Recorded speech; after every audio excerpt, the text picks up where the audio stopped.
Om Swastiastu. Di sini kami akan menjelaskan materi tentang karbohidrat. Dosen pengampu Dewa Ayu Putri Handayani, SPSI MSc. Perkenalkan, nama saya Nadia Putri Aziza, nomor absen 6. Saya Niputu Ayu Satya Dewi, nomor absen 9. Dan saya Teresia Ayu Wulandari, absen 12. Karbohidrat. Karbohidrat merupakan zat gizi sumber energi paling penting bagi makhluk hidup, karena menyediakan unsur karbon yang siap digunakan oleh sel. Materi yang pertama yaitu fungsi karbohidrat. Fungsi yang pertama yaitu sebagai sumber energi utama bagi tubuh. Energi tersebut dibutuhkan mulai dari bernapas hingga aktivitas tubuh yang lebih intens, seperti berlari.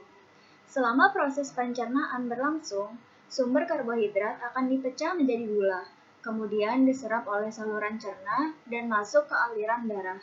Gula ini dikenal sebagai gula darah atau glukosa. Dibantu insulin, gula dalam darah akan memasuki sel tubuh. Jika terdapat glukosa berlebih, maka akan disimpan dalam otot dan hati dalam bentuk glikogen. Bila benar-benar tidak terpakai, maka glukosa diubah menjadi lemak. Fungsi yang kedua yaitu untuk membatasi asupan kalori. Bagaimana caranya? Menurut bukti ilmiah, kandungan serat yang tinggi dari makanan yang mengandung karbohidrat kompleks mampu memperpanjang rasa kenyang. Dibandingkan lemak, karbohidrat juga mengandung lebih sedikit kalori. Dalam 1 gram lemak terkandung 9 kalori, sedangkan dalam 1 gram karbohidrat hanya terkandung 4 kalori. Fungsi yang ketiga, berfungsi untuk mengurangi risiko penyakit.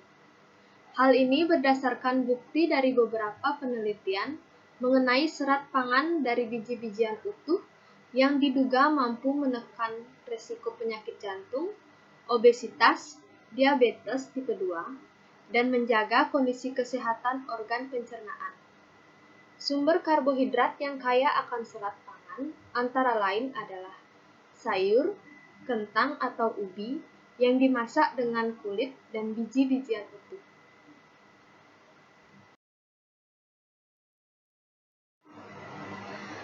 Fungsi yang keempat yaitu penentu indeks glikemik, yaitu patokan yang menilai seberapa cepat karbohidrat atau gula dalam makanan yang diserap ke dalam tubuh.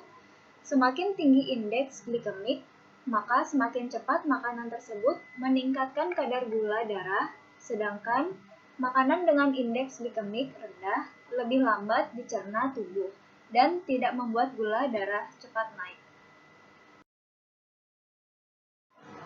Materi yang kedua yaitu sumber-sumber makanan yang mengandung karbohidrat.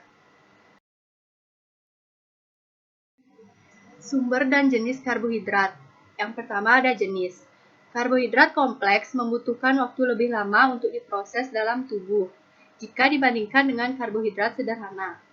Karbohidrat kompleks contohnya tepung dan serat, sedangkan karbohidrat sederhana contohnya gula sederhana termasuk fruktosa, serta sukrosa dan laktosa dalam buah, sayur, susu, dan produk olahan susu.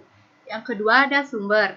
Yang pertama, ubi jalar, kedua beet, ketiga jagung, keempat quinoa, yang kelima nasi merah, yang keenam oat, yang ketujuh pisang, yang ke-8 apel, ke-9 mangga, 10 jeruk, 11 kurma, 12 kismis, 13 kacang merah, 14 kentang, dan singkong.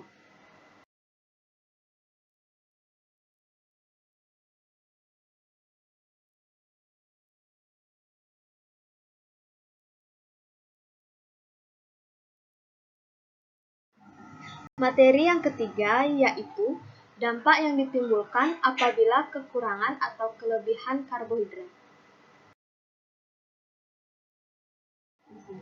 Dampak apabila kekurangan karbohidrat.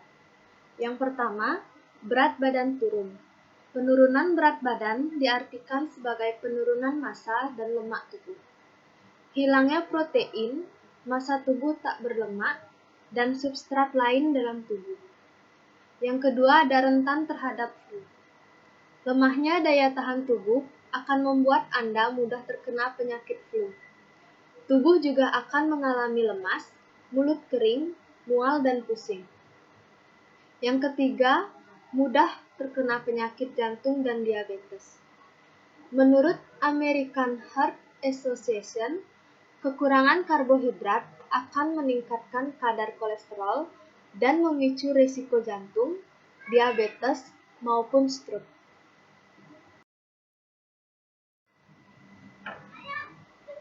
Yang keempat yaitu menyebabkan tubuh cepat letih, lemah, dan lesu.